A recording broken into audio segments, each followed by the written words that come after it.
Live visuals coming to you from the Freedom Park Heritage Site and Museum in Tshwane. A number of vantage points currently on your screen as we watch over the arrival of the remains of 42 of the country's struggle stalwarts draped in the South African flag after they were repatriated from Zambia and Zimbabwe earlier this week. It really is a sobering moment, one I suppose where there is a lot of reflection taking place, even though it seems that General Bantu Holomisa, who's part of the emceeing team, is certainly doing quite a decent job at keeping the mood relatively jovial.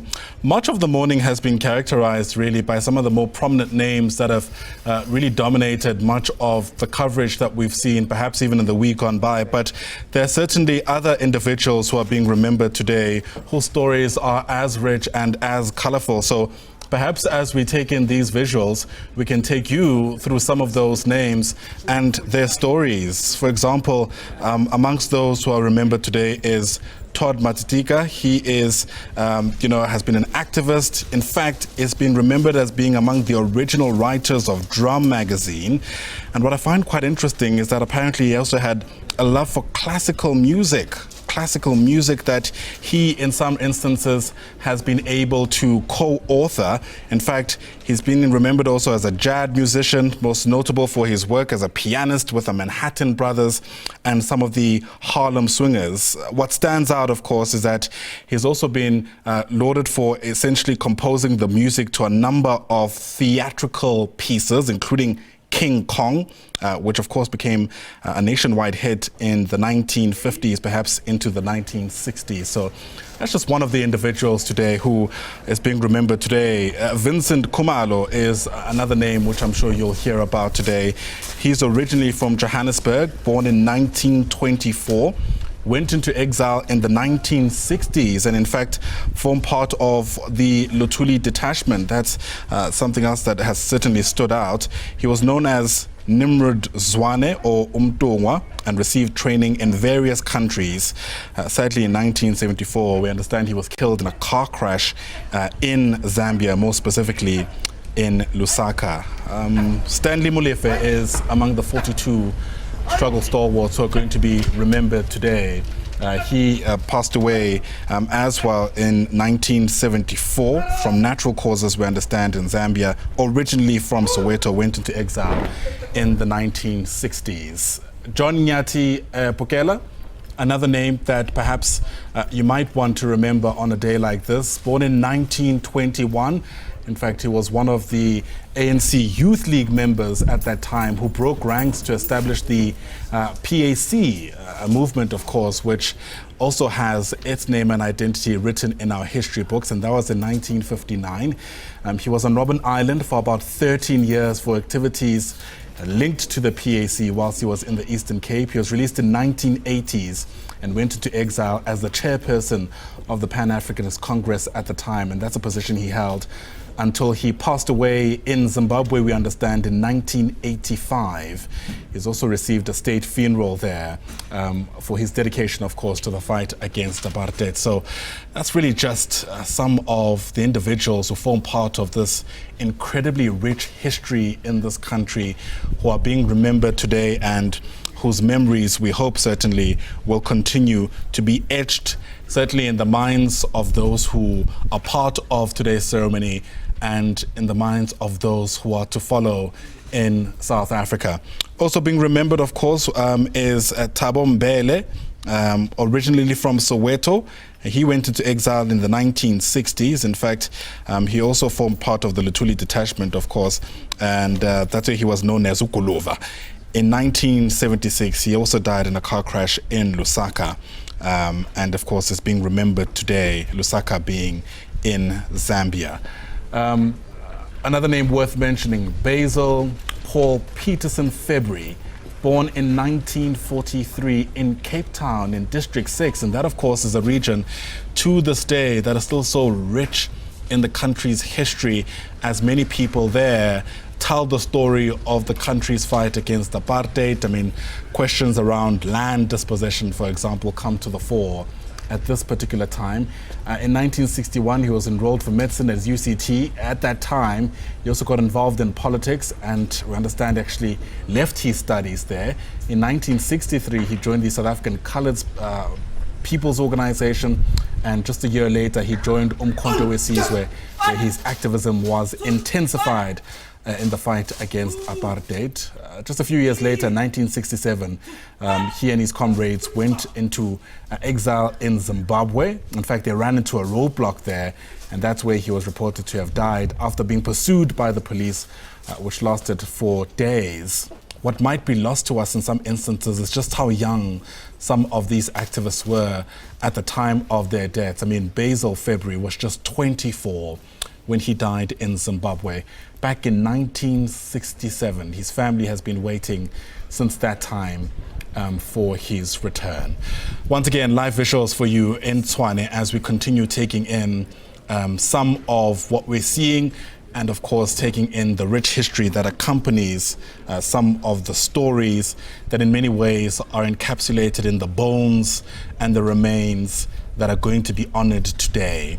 We're officially now on to part 3 of the ceremony. The events that are unfolding before you started very early this morning with part A, or part 1 perhaps I should say, and that involved a multi-faith ritual that was led by some spiritual guides, certainly members of the family who are present there today, and in many ways they were hoping to usher in the spirits of those who've been brought into the country for what is their final resting place. I mean, South Africa is a secular state, but there's certainly no overstating just the prevalence of culture, which is so ubiquitous in a country like ours. And so it was no surprise that some of these families had opted for that ritual in order to begin their own journey of closure, comfort, and really closing off what has been an open wound, if you like, for a couple of decades.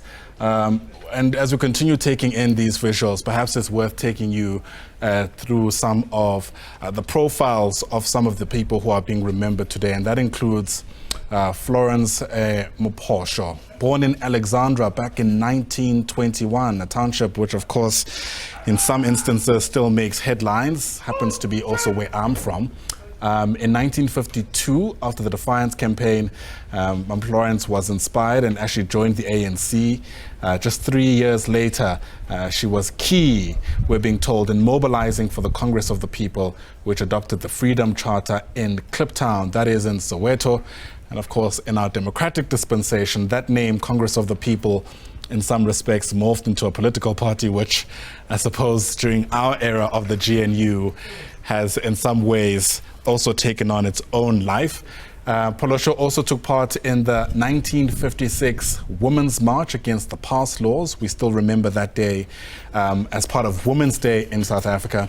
She also dedicated, or she was detained, I beg your pardon, several times and was subsequently banned in 1964.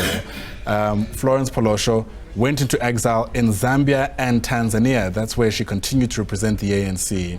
Sadly passing away, incidentally, on the 9th of August, that is Women's Day, as I mentioned, but in 1985 in Lusaka. In fact, hundreds of mourners gathered to pay her their last respects at the time of her passing.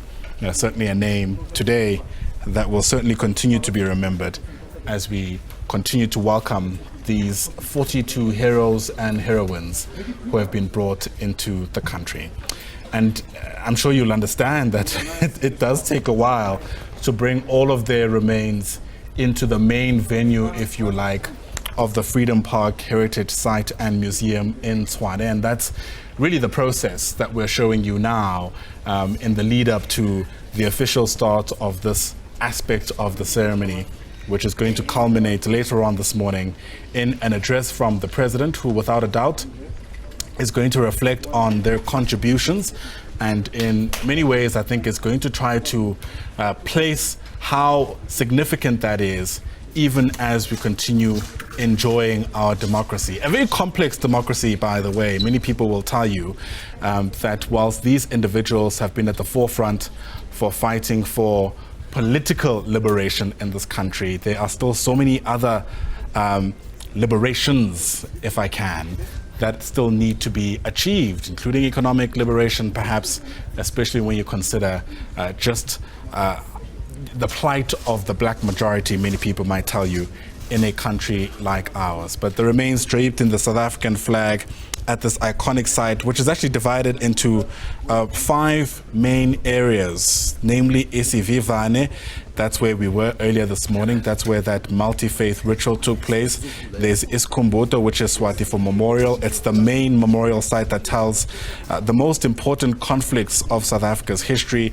There's the wall of names that we showed you where the wreath-laying ceremony took place, and where we saw inscribed on the walls there the names of heroes and heroines who died fighting for humanity, generally speaking, and for liberation here in South Africa. There's a place which I find fascinating called the Sanctuary. That's a quiet place where we're told any person can go to go think, perhaps reflect on the country, to also pay their respects to loved ones who have passed on, and the eternal flame as well, which is continuously on, we're told, to remind us of the names that we will never know, which I think is so poignant, so important, for lack of a better term, because whilst there are a couple of names that we're going to hear echoed through the site today, my goodness, there are certainly so many more that perhaps, sadly, we'll never get to know.